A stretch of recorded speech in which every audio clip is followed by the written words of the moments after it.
Sí se ve, doctor. Ya listo, entonces vamos a comenzar. Creo que es por, no sé, por la señal, por la lluvia, pero he tratado de ingresar y bueno. Bien, vamos a hablar, comentar un poco lo que es sepsis neonatal. Bueno, si es que no se visualiza, me avisan, por favor. Ya, la sepsis neonatal, como toda patología en neonatología, nos evidenciamos de factores de riesgo. Nosotros tenemos que evaluar a sepsis neonatal con todos los factores de riesgo que se podrían encontrar para que el bebé o recién nacido pueda desarrollar una infección. La palabra sepsis hablamos en neonatología de manera generalizada porque no es fácil de identificar un foco probable como en adultos, ¿no? Por ejemplo, foco pulmonar, una neumonía, foco renal en caso, por ejemplo, de una infección de tracto urinario. En cambio, en el recién nacido se habla de sepsis, ¿por qué? Porque prácticamente la infección se generaliza en estos bebés. Entonces hablamos como sepsis neonatal. Para nosotros hablar de sepsis neonatal, obviamente tenemos que hablar de que va a existir una alta probabilidad de sepsis neonatal en aquellos niños que tengan ciertos factores de riesgo, ¿ya? Y estos factores de riesgo van a ser justamente factores asociados a la gestación, ¿ya? Que vamos a ir comentando poco a poco. Mientras la mamá tenga mayor cantidad de factores de riesgo, la probabilidad de que este niño desarrolle una sepsis neonatal es mayor. Ahora, recuerden que la sepsis neonatal obviamente puede ser inducido o prácticamente puede ser por una etiología bacteriana, viral o también micótica, por hongos. Entonces, no solamente hablamos, cuando hablamos de sepsis, hablamos de una causa de agente etiológico bacteriano, sino incluye también lo que son los otros agentes virus y hongos también. Obviamente que en menor probabilidad, pero sí existe lo que es las infecciones por sepsis por virus y hongos. ¿Ya? Entonces, deben de tener en consideración eso. Entonces, prácticamente lo que nosotros vamos a aprender en esta clase, vamos a aprender a identificar a los bebés que tengan probabilidad de sepsis neonatal y por ende iniciar la terapia antibiótica. ¿Por qué? Porque un bebé, un neonato, tenemos que iniciar terapia antibiótica porque si esperamos a los resultados de los cultivos, que es el gol estándar en estos pacientes, los bebés pueden llegar a fallecer. Entonces, por ende, no se utiliza un diagnóstico de sepsis, sino de una sepsis probable. ¿Por qué? Porque está con una alta probabilidad de que este pequeño tenga infección y por ende iniciamos una terapia antibiótica empírica. Entonces, nuestra primera función es identificar a los neonatos con una alta probabilidad de esta sepsis. Segundo, distinguir a los bebés que tienen alto riesgo de sepsis en comparación a los que no tienen factores de riesgo, pero que presentan síntomas clínicos. Hay algunos bebés que tienen factores de riesgo, pero están tranquilos, clínicamente no presentan ningún síntoma. En comparación que otros bebés no pueden tener factores de riesgo, pero pueden iniciar síntomas clínicos de sepsis. Entonces, también tenemos que aprender a identificar los síntomas clínicos de sepsis. Y por tercero, debemos de conocer lo que es la terapia antibiótica empírica a realizar en estos pacientes y una vez que se confirme la sepsis, dar el tiempo necesario de tratamiento o si prácticamente no fue una sepsis, poder suspender también el tratamiento. Entonces, todo eso nos vamos a guiar en base a qué? Al gol estándar que es el cultivo y los síntomas clínicos. Entonces, en esta charla, la prioridad es esos tres objetivos, ¿ya? Entonces, vamos a ir comentando cada uno de ellos y hasta donde lleguemos, chicos, y si no, la siguiente clase continuamos.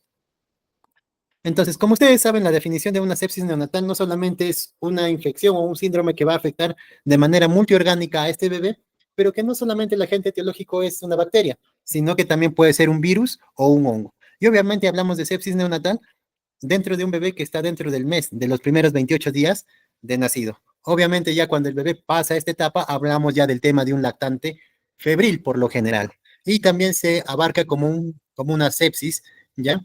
Por lo general, hasta los 3 meses podemos abarcar con, con la misma terapia empírica. Pero cuando nosotros hablamos exclusivamente de sepsis neonatal, solamente recuerden que es hasta los primeros 28 días. Ahora, esta sepsis neonatal, vamos a clasificarlo en dos, una sepsis neonatal temprana y una sepsis neonatal tardía. Lo que toma más importancia es la sepsis neonatal temprana. ¿Por qué? Porque esa es aquella sepsis que va a presentar síntomas dentro de las primeras 72 horas de vida.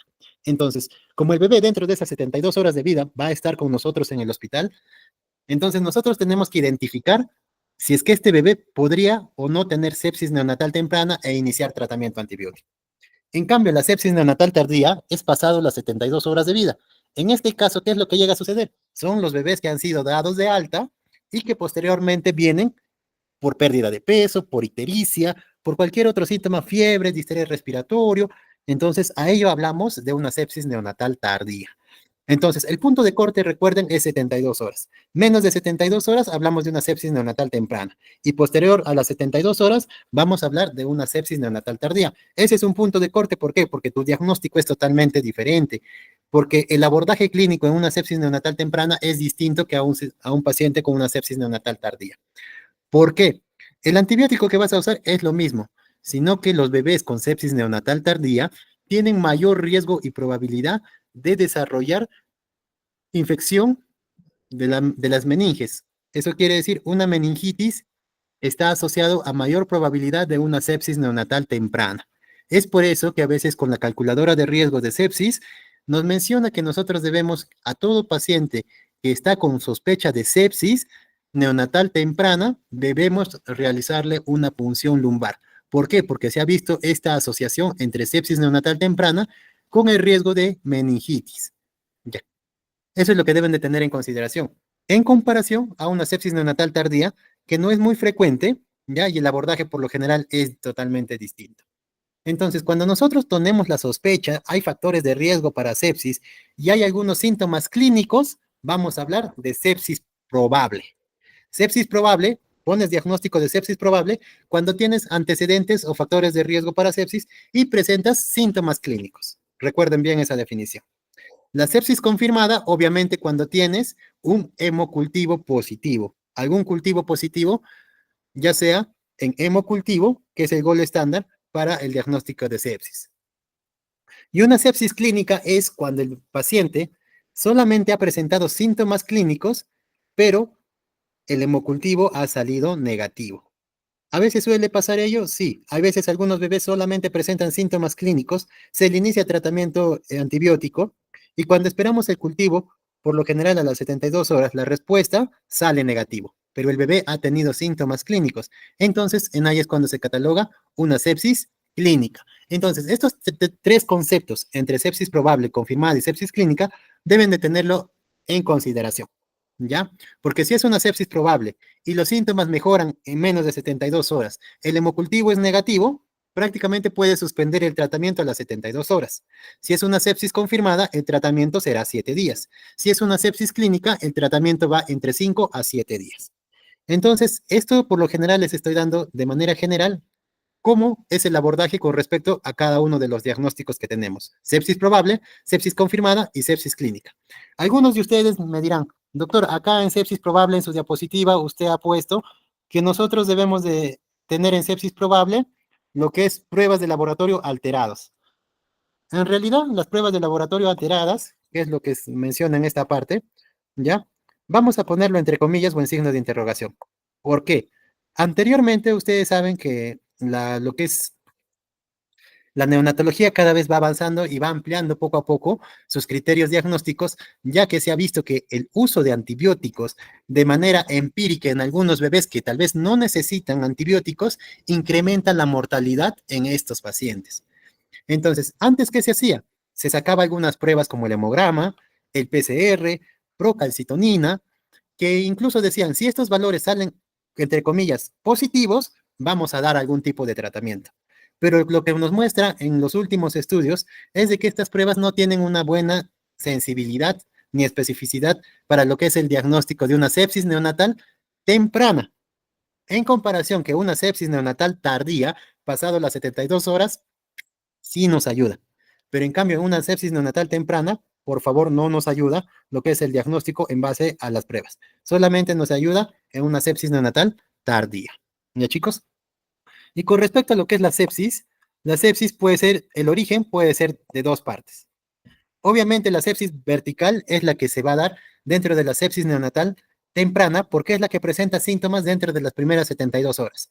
Esta sepsis vertical es justamente por el ingreso de gérmenes que va a ingresar, ya sea porque las membranas amnióticas no están íntegras, por eso a veces la ruptura prematura de membranas es un factor de riesgo porque por ahí migran o ascienden lo que son las bacterias y justamente puede proceder a lo que es la contaminación del líquido amniótico. Y ustedes saben que el líquido amniótico el bebé lo deglute y lo pasa a su sistema digestivo, es por eso que puede contaminarse y por eso puede darse una sepsis vertical. La sepsis intrahospitalaria obviamente ocurre después de las 72 horas, por eso está asociada a una sepsis neonatal tardía y puede ocurrir en pacientes hospitalizados. En pacientes, por ejemplo, prematuros que están de larga estancia, puede ingresar un germen intrahospitalario y de esta manera producir una sepsis, pero en este caso sería una sepsis neonatal tardía, porque es después de las 72 horas. Bien, entonces nosotros conociendo las definiciones, porque esto debemos de tenerlo claro, vamos a pasar lo que obviamente es la epidemiología. Como ustedes saben, la sepsis neonatal es la segunda causa de muerte en nuestro país, ¿ya? Porque la primera es a nivel mundial, es lo que es la prematuridad. A nivel mundial es la prematuridad, pero en nuestro país la segunda causa de muerte son las infecciones y la sepsis neonatal. Es por eso que es recomendable todo lo que es el uso de guías en sepsis neonatal, ¿ya? Y por ende es un capítulo importante en lo que es el abordaje del tema de neonatología. Es como una de las patologías más frecuentes en neonatología. Entonces, la patogenia, como les comentaba, ¿cómo es que sucede esto? La sepsis neonatal ocurre porque justamente ascienden los microorganismos a través del canal del parto cuando las membranas amnióticas están rotas o se filtran antes o durante el trabajo de parto, lo que da lugar a una infección intraamniótica. Entonces, esta infección intraamniótica puede ser un factor de riesgo importante para lo que es una sepsis neonatal. ¿Y cuándo ocurre ello? Ello ocurre justamente cuando hay el ascenso de estos microorganismos y por lo general es cuando hay, por ejemplo, un trabajo de parto pretérmino. ¿Hay antecedentes de colonización materna? También, pero acá no hacemos un tamizaje, ¿no? Como en otros países que hacen tamizaje para colonización del canal del parto, hacen como un estudio donde justamente ven qué microorganismos están más frecuentes en el canal del parto y por lo general el estreptococo, ¿cierto? Que es una de las causas importantes como agente etiológico de una sepsis neonatal. Entonces, la profilaxis antibiótica materna intraparto sí podría ayudar, pero cuando esto es identificada la causa y por lo general una terapia profiláctica, eh, más o menos entre promedio al parto, antes de las 6 horas se recomienda lo que es el uso profiláctico. Pero esto también, o sea, está en estudios porque se ha visto que a veces no ayuda o no mejora el pronóstico de los bebés con respecto a lo que es la profilaxis antibiótica materna intraparto. Y los factores de riesgo vamos a encontrar. Bien, acá les voy a poner primero los factores de riesgo y luego volvemos a los agentes meteorológicos. Los factores de riesgo importantes son cuando la mamá tiene el diagnóstico de infección intraamniótica. ¿Qué quiere decir infección intraamniótica? Justamente cuando hay signos de corioamionitis. ¿Y cuándo vamos a ver? Cuando el diagnóstico prácticamente de corioamionitis es cuando hay la presencia de fiebre materna. Cuando hay fiebre materna y la mamá tiene leucocitosis, taquicardia materna o taquicardia fetal, o hay un líquido amniótico con mal olor, entonces son factores de riesgo de que el líquido amniótico está prácticamente infectado y a eso hablamos el diagnóstico de corioamionitis. Recuerden entonces que la corioamionitis es un factor de riesgo importante en lo que es prácticamente sepsis neonatal, ¿ya? Con respecto a lo que es la ruptura de las membranas, nos menciona que la tasa de probabilidad, si es que estas membranas están rotas, existe un 75% de probabilidades de que este bebé pueda tener sepsis neonatal, en comparación de que si está íntegras las membranas, por ejemplo, la probabilidad disminuye a un 32%. Rotas o íntegras, hablamos por qué, porque a veces cuando ya prácticamente hay evidencia de que las membranas están rotas, la probabilidad incrementa. Pero si las membranas están íntegras, la probabilidad es menor. ¿Por qué? Porque no hay una evidencia de que las membranas estén rotas, pero sí puede haber micro rupturas internas y por el cual puede estar ascendiendo los gérmenes. Es por eso que cuando las membranas están rotas, la probabilidad incrementa. Entonces, es uno de los factores de riesgo importantes lo que es la presencia de corioamionitis, que hablamos justamente cuando hay fiebre materna y el líquido amniótico está con mal olor, o la presencia de leucocitosis, taquicardia materna o taquicardia fetal. Entonces, todo eso es corioamionitis. Ahora, si la mamá tiene infección urinaria en el tercer trimestre, también es factor de riesgo, especialmente si es incluso un mes antes del trabajo de parto. Si es que la mamá tiene una ruptura prematura de membranas mayor a 18 horas, también es un factor de riesgo para que el bebé pueda desarrollar sepsis neonatal, ¿ya? Y obviamente los que son prematuros, y los que son de bajo peso, que son los menores de 2.500, ustedes saben, y sobre todo los extremadamente bajo, muy bajo peso al nacer, ya los que son muy bajo peso al nacer, que son menores de 1.500, también son factores de riesgo. Entonces, ¿ustedes cuándo van a sospechar de sepsis neonatal? Cuando prácticamente hay la presencia de infección del tracto urinario en el tercer trimestre, hay un RPM prolongado mayor a 18 horas. ¿Y por qué es este punto de corte? ¿Por qué? Porque se ha visto cuando es 12 horas, 10 horas, 6 horas, como que no hay mucho factor de riesgo o la sensibilidad es menor, ¿ya? Pero en cambio, cuando es 18 horas, existe la probabilidad mayor de que haya sepsis neonatal. Y obviamente, si es que hay signos de coriomionitis, también hay factor de riesgo.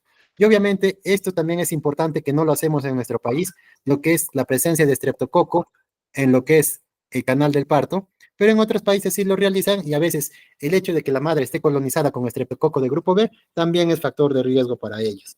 ¿Ya? Eso deben de tener en consideración. Y lo otro es lo que es bajo peso al nacer y la prematuridad, porque justamente la prematuridad hace de que los bebés tengan una inmunidad disminuida, no han llegado a la madurez y por ende también es un factor de riesgo importante para sepsis neonatal. Entonces, conociendo una vez los factores de riesgo que pueden presentarse, los gérmenes por lo general que se encuentran en una sepsis neonatal temprana y tardía a veces son totalmente distintos en cuanto a la incidencia. ¿Por qué? Porque los que son más frecuentes en una sepsis neonatal temprana, ¿ya? Hablamos de lo que es el estreptococo, la Escherichia, la listeria y más con menor incidencia lo que es Klebsiella y estafilococo, ¿ya? En cambio, en una sepsis neonatal tardía, ellos sí van a presentar con mayor frecuencia lo que es el estafilococo. El germen que es gran positivo, estafilococo a la cabeza, y si son gérmenes gran negativos, también se está presente lo que es la Escherichia coli.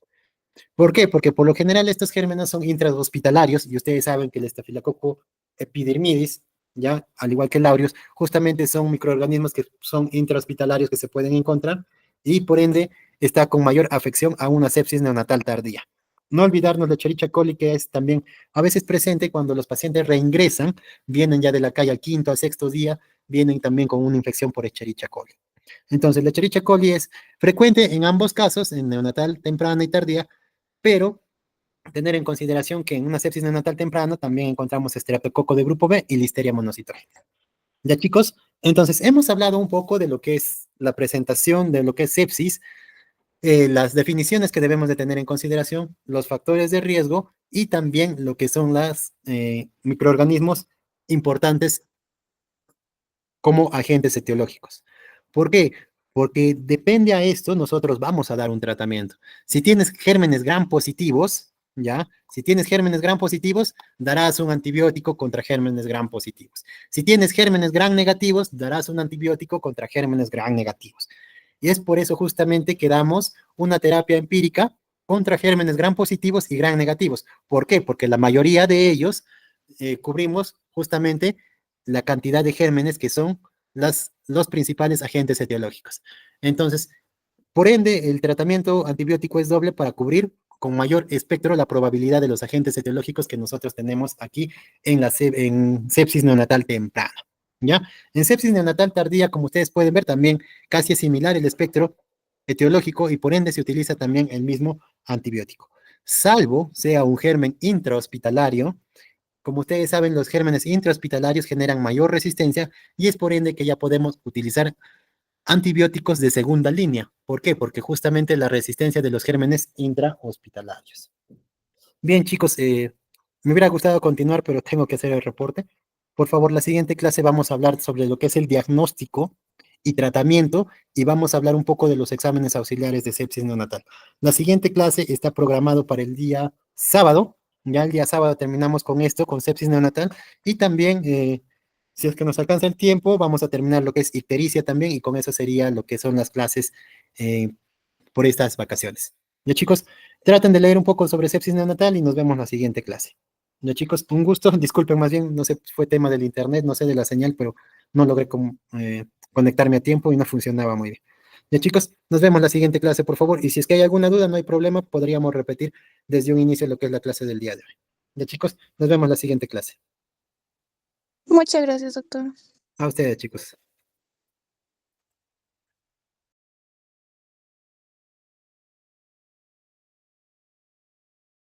solamente clínica donde el hemocultivo ha salido negativo, hablamos de una sepsis clínica. Y en ese caso el tratamiento va de 5 a 7 días, depende de la evolución del cuadro clínico. Muy bien, entonces habíamos hablado de la importancia de estas definiciones. Siguiente, por favor. Y asimismo también habíamos hablado de la importancia de la sepsis neonatal. ¿Por qué? Porque es una causa importante en nuestro país, es la segunda causa de morbimortalidad neonatal importante en nuestro país.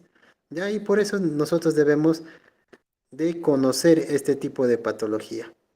Por lo general, la incidencia es de 66% como primera causa de muerte en menores de 1 año. Y asimismo, la epidemiología a nivel extranjera o internacional, por ejemplo, lo que te habla la Asociación Americana de Pediatría, nos menciona que por cada 1000 nacidos vivos, la probabilidad es de 0,7 a 0,8% la probabilidad de que nazca un bebé por sepsis, con sepsis. Entonces, estamos hablando, por ejemplo, nuestra incidencia acá, que trabajo en el Hospital Ramiro Priale, tenemos un promedio de 2.500 a 3.000 partos por año. Eso quiere decir que por lo general casos diagnosticados por sepsis debería de ondar entre promedio entre 3 a 4 casos de sepsis al año confirmados. ¿Ya? Entonces eso es lo que es la estadística, por eso es importante conocer cuáles son nuestras principales patologías para nosotros saber cómo enfrentar este diagnóstico y dar un tratamiento adecuado. Siguiente, por favor.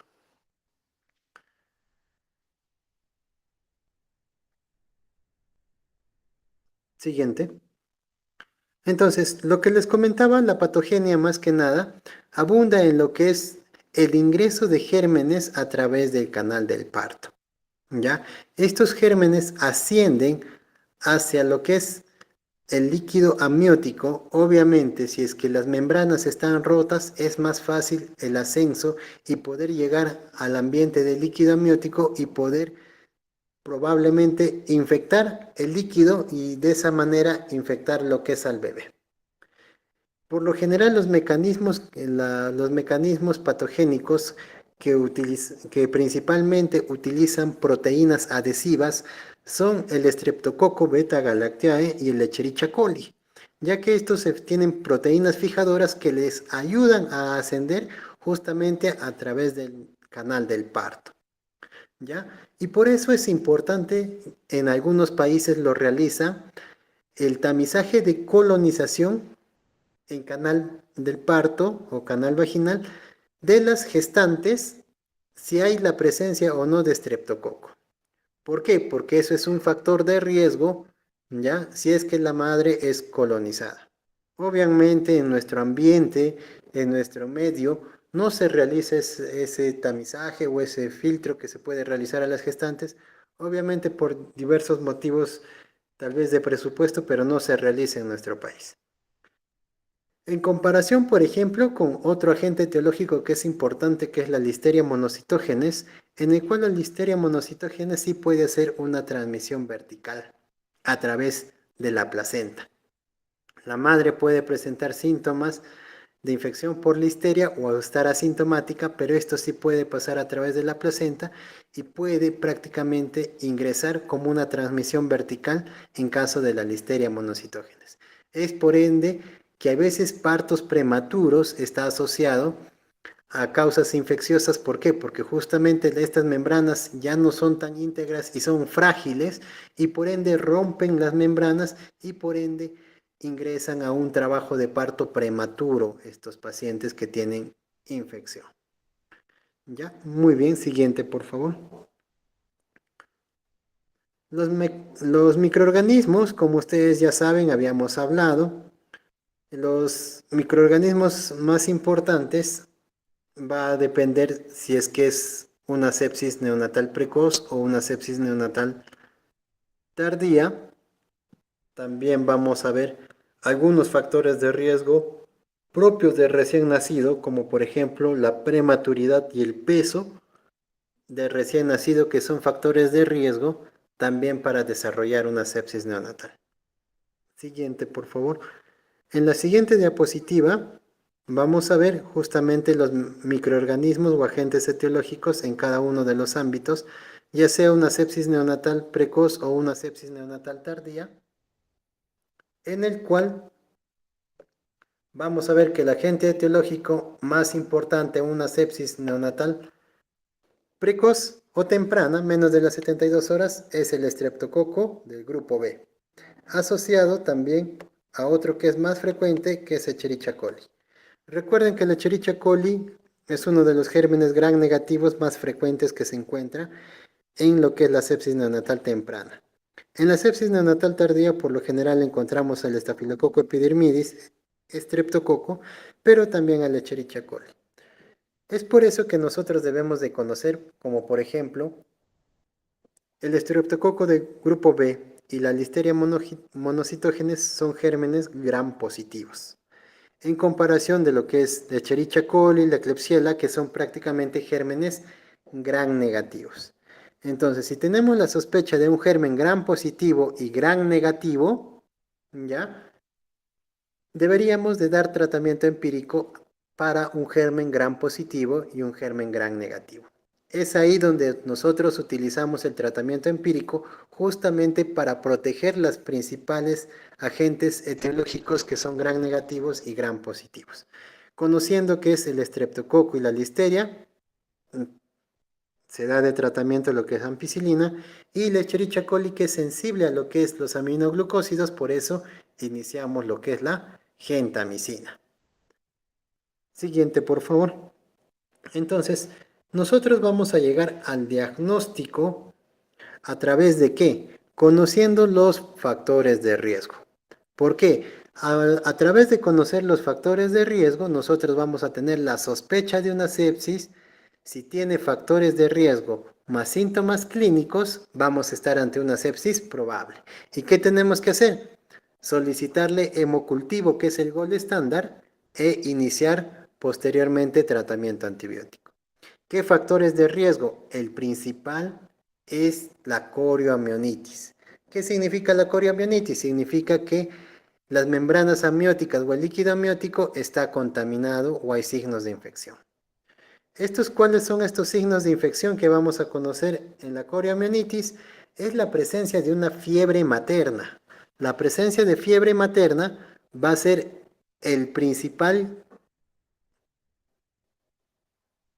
lo principal justamente para nosotros llegar a diagnosticar la corioamionitis. Asociado a la fiebre materna tenemos que encontrar otros síntomas laboratoriales, como por ejemplo la presencia de leucocitosis, la presencia de taquicardia materna como síntoma clínico o taquicardia fetal, o también la presencia de un líquido amniótico maloliente. Entonces, si nosotros tenemos una fiebre materna asociado a cualquiera de estos ítems que he mencionado, entonces nosotros vamos a estar ante la sospecha de una sepsis, ¿ya? Por la presencia de factores de riesgo. Si ese paciente clínicamente está bien, no hay ningún problema. Pero si el paciente, el neonato, tiene factores de riesgo y aparte de ello presenta síntomas clínicos, podríamos iniciar tratamiento antibiótico ante la sospecha como una sepsis probable. Siguiente, por favor. En la siguiente diapositiva te menciona lo que son los factores de riesgo, ¿ya?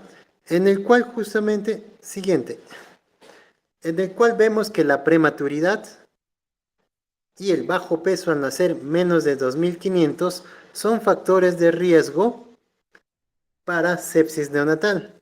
Asimismo, la ruptura prematura de membranas mayor a 18 horas, siguiente.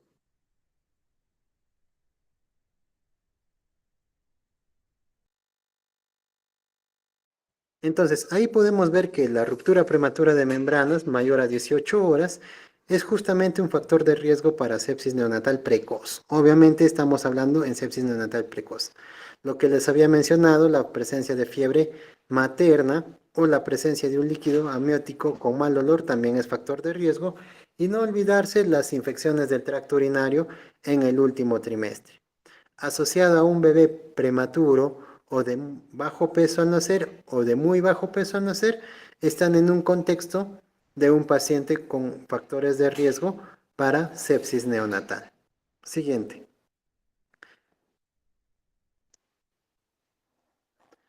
Entonces, en comparación a sepsis tardía, prácticamente, como ustedes pueden ver, la sepsis neonatal tardía va a ocurrir en pacientes posterior a las 72 horas. Entonces, ¿qué ocurre en esos pacientes? Por lo general son pacientes que vienen de casa. Vienen tal vez por contagio, ya sea si el paciente tiene síntomas respiratorios o la presencia de que el pequeño presenta ser fiebre.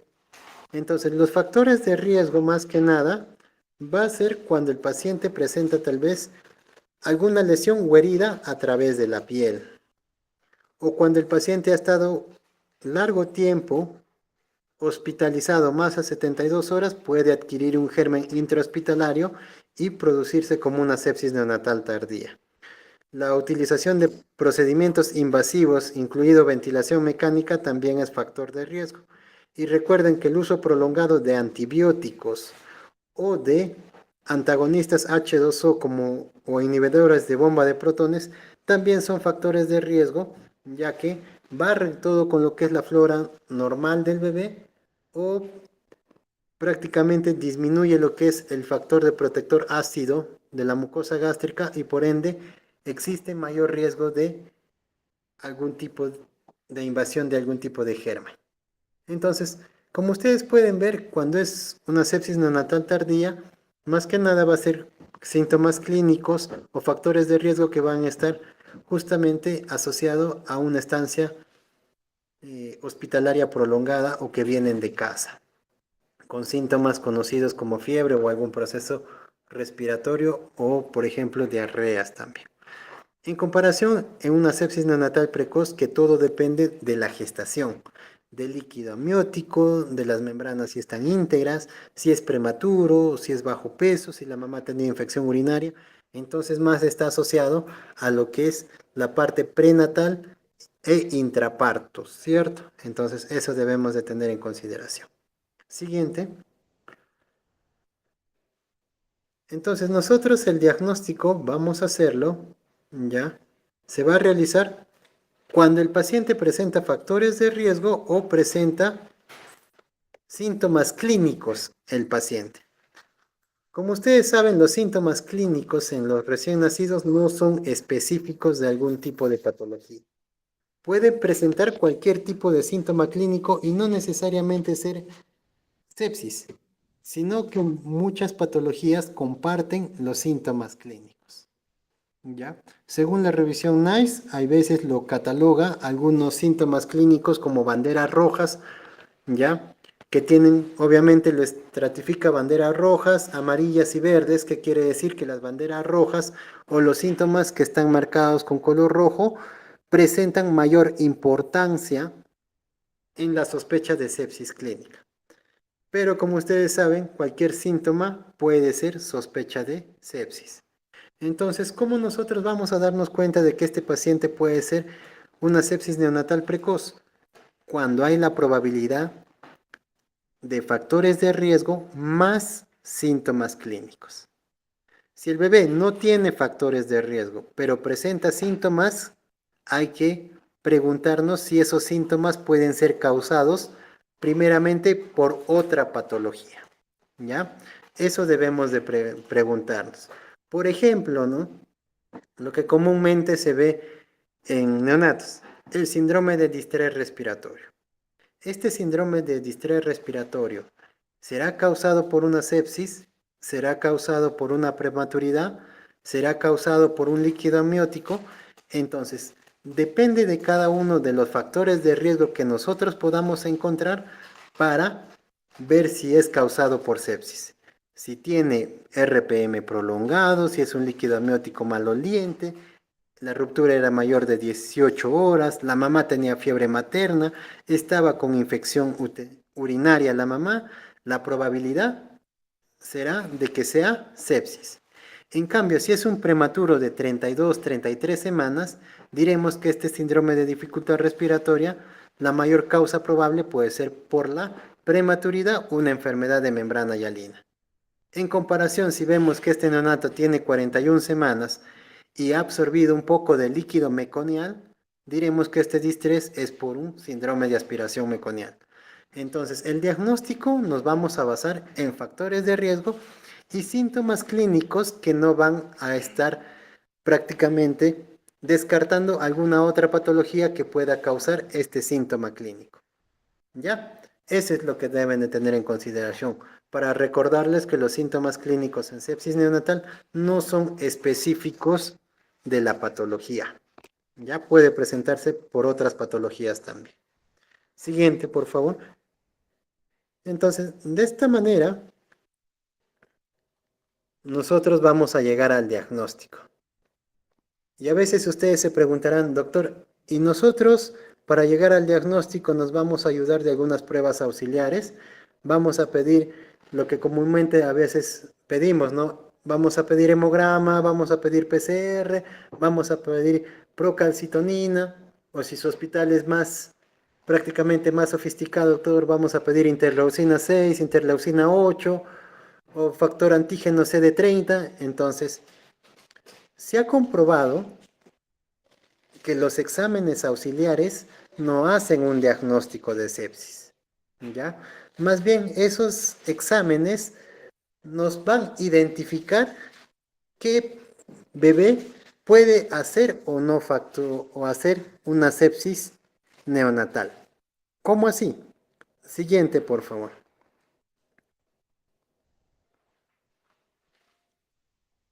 Entonces, vemos, por ejemplo, en los exámenes auxiliares, por ejemplo, el índice de neutrófilos, que a veces muchos le preguntan en lo que es en la universidad. Les preguntan, por ejemplo, el índice de neutrófilos, que es el recuento absoluto de neutrófilos, o el recuento absoluto de lo que es inmaduros, o a veces les piden la relación entre inmaduros y totales. Entonces, como ustedes pueden ver, estos exámenes no son muy sensibles, su sensibilidad no llega a más del 50% y la especificidad por lo general llega a un 80-90%. Es por eso de que no nos ayuda mucho lo que es un hemograma, ¿ya? Entonces, ¿para qué nos ayuda estos exámenes, doctor? Es como para tener un basal, por así mencionarlo. Lo que sí, o sea, si a ustedes quieren preguntarle sobre el hemograma, doctor, entonces, ¿para qué más me ayuda el hemograma? Se menciona que si el bebé tiene leucocitos más allá de 18.000, la probabilidad de que este bebé tenga sepsis neonatal es más alta, ¿ya? Pero como les digo, llega su especificidad a un 90-92%. Incluso las plaquetas, ¿ya? Las plaquetas tampoco no son un marcador específico de infección. ¿Por qué? Porque hay patologías maternas que hacen plaquetopenia en el bebé, como un síndrome de aspiración meconial, una hipertensión materna, las mamás con preeclampsia hacen plaquetopenia. Entonces, como que se sesga el hecho de nosotros de encontrar plaquetopenia nos indica de que el paciente está con riesgo de infección. Entonces, lo que del hemograma nos ayuda, uno, es la presencia de leucocitos más allá de 18.000, la presencia de neutropenia, que sí está asociado, que tiene mayor especificidad, el índice IT, que cuando es mayor a 0.2, nos menciona que también existe mayor probabilidad de una sepsis neonatal, son los principales hallazgos que se pueden encontrar en un hemograma para la probabilidad de tener una sepsis neonatal. Siguiente, en comparación, por ejemplo, de las proteínas, ya como la proteína C reactiva, que es el PCR, y la procalcitonina, por lo general se ha visto que su ayuda, más que nada del PCR, es en una sepsis neonatal tardía como tal, ¿ya? Pero para una sepsis neonatal precoz, te puede ayudar para excluir. O sea, si tienes un PCR negativo, no te menciona de que el paciente no tenga sepsis, sino que te aleja la probabilidad de que este paciente sea séptico. O sea, tiene un valor predictivo negativo el PCR. Y la procalcitonina no tiene mucha sensibilidad y especificidad, ya que esto se puede haber incrementado por otras patologías. Es por eso que sí se puede encontrar una procalcitonina incrementada, pero la verdad que es poco específico, ¿ya? Su especificidad es menor incluso que del PCR y por eso que no se utiliza la procalcitonina en una sepsis neonatal precoz. Ahora, doctor, ¿para una sepsis neonatal tardía sí podría ayudar? En ahí, claro que sí. En ahí el hemograma y el PCR toman valor. ¿Por qué?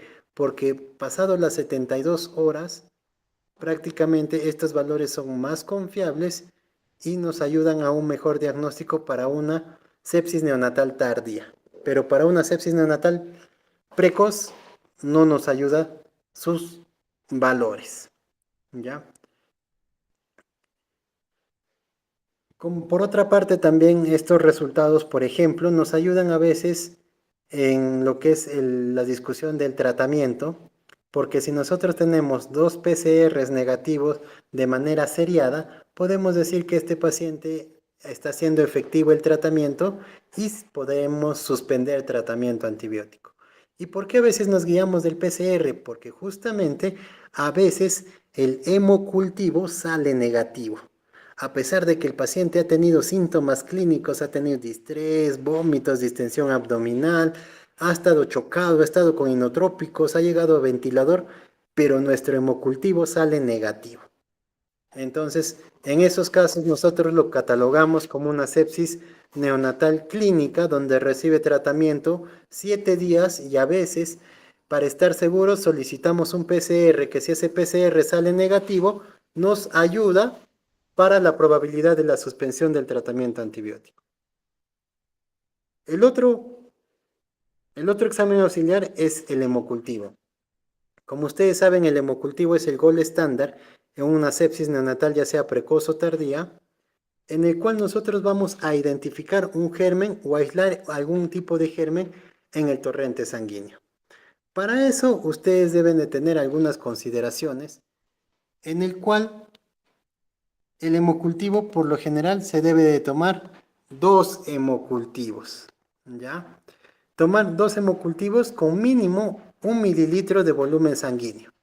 Lo ideal es de que sea de puntos distintos, que pueden ser uno por vía central y el otro por vía periférica, ¿ya? Y si hay sospecha, por ejemplo, de infección del catéter, sería ideal tomar un hemocultivo a través del catéter. Y de esa manera nosotros mejorar la sensibilidad de que este hemocultivo salga un resultado fidedigno. ¿Por qué? Porque si tomas menos muestra de 1 mililitro, se menciona que la probabilidad de un aislamiento de algún tipo de germen es menor, ya que existen menor probabilidad por la menor cantidad de sangre y por ende podemos tener resultados negativos. El hemocultivo nos ayuda porque justamente pasado las 48 horas, la sensibilidad de que haya algún crecimiento es prácticamente nula. Entonces, llegando a las 48 horas y si no hay reporte de crecimiento en el hemocultivo, recuerden que ya la probabilidad de que crezca, o sea, haya el aislamiento de algún germen, es mínima.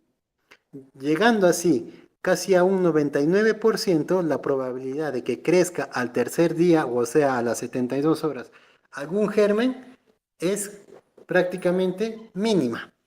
Entonces, ¿qué hacemos nosotros? Si tenemos un hemocultivo negativo, tenemos que ver cómo. Segundo,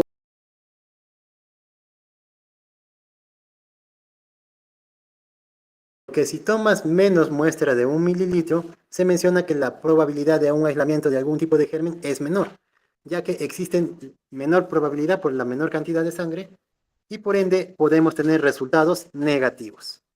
El hemocultivo nos ayuda porque justamente pasado las 48 horas la sensibilidad de que haya algún crecimiento es prácticamente nula. Entonces, llegando a las 48 horas, y si no hay reporte de crecimiento en el hemocultivo, recuerden que ya la probabilidad de que crezca, o sea, haya el aislamiento de algún germen, es mínima. Llegando así casi a un 99%, la probabilidad de que crezca al tercer día, o sea, a las 72 horas, algún germen es prácticamente mínima. Entonces, ¿qué hacemos nosotros?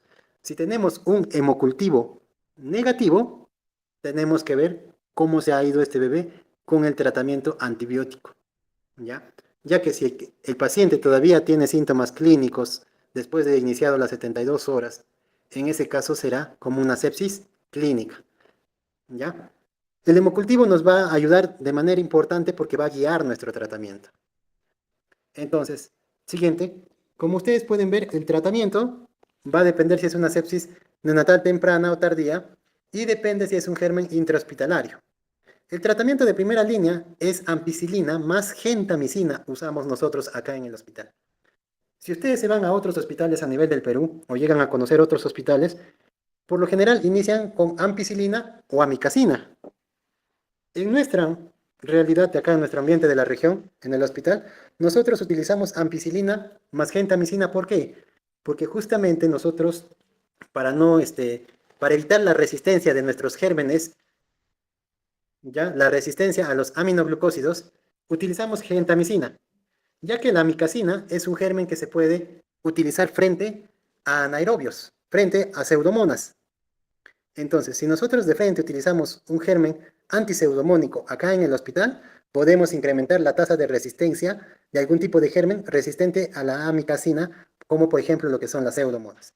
Es por eso que nosotros utilizamos la ampicilina más la gentamicina, ¿ya? En cualquiera de los dos escenarios.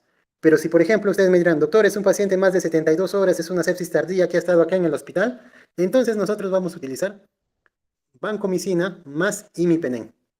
¿Ya? Porque en vez del aminoglucoso, aminoglucósido, utilizamos los carbapenems, en este caso utilizamos el imipenem, como tratamiento de primera línea para una sepsis neonatal tardía de origen intrahospitalario. Si nosotros tenemos la sospecha de un germen que aparte de hacer una sepsis ha hecho un cuadro de meningitis, utilizamos cefotaxima. ¿Ya? Y si es un germen intrahospitalario que está haciendo un cuadro de meningitis, utilizamos el meropenem.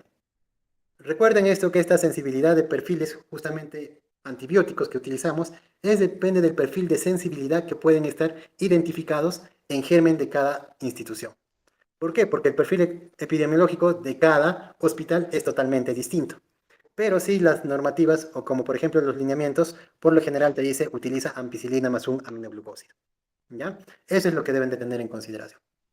Doctor, ¿cuántos días de tratamiento voy a dar? Depende si es una sepsis clínica, si es una sepsis confirmada, si es una meningitis, entonces debo de evaluar cada uno, a cada paciente, de acuerdo a lo encontrado de los síntomas clínicos o si está con algún tipo de grado de infección a través de lo que es una meningitis.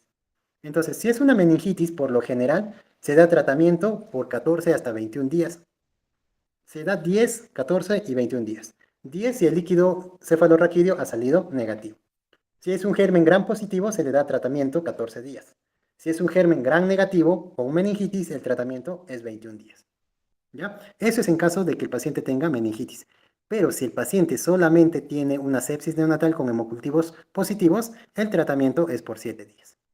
Si el paciente tiene hemocultivos negativos, ¿ya? Pero tiene muchos síntomas clínicos, también el tratamiento es por 7 días.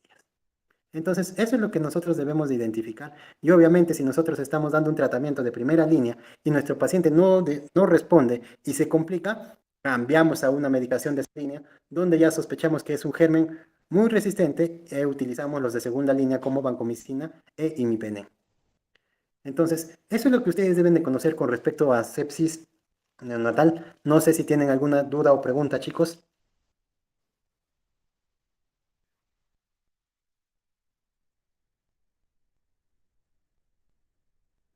Dudas, preguntas, chicos, para pasar al siguiente tema.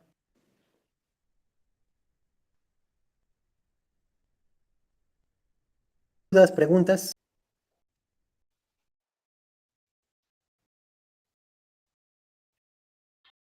Ya, gracias. Ahora estoy compartiendo 36 semanas que, por ejemplo, saben, vamos a hablar un poco de ictericia neonatal. En esta parte es otra patología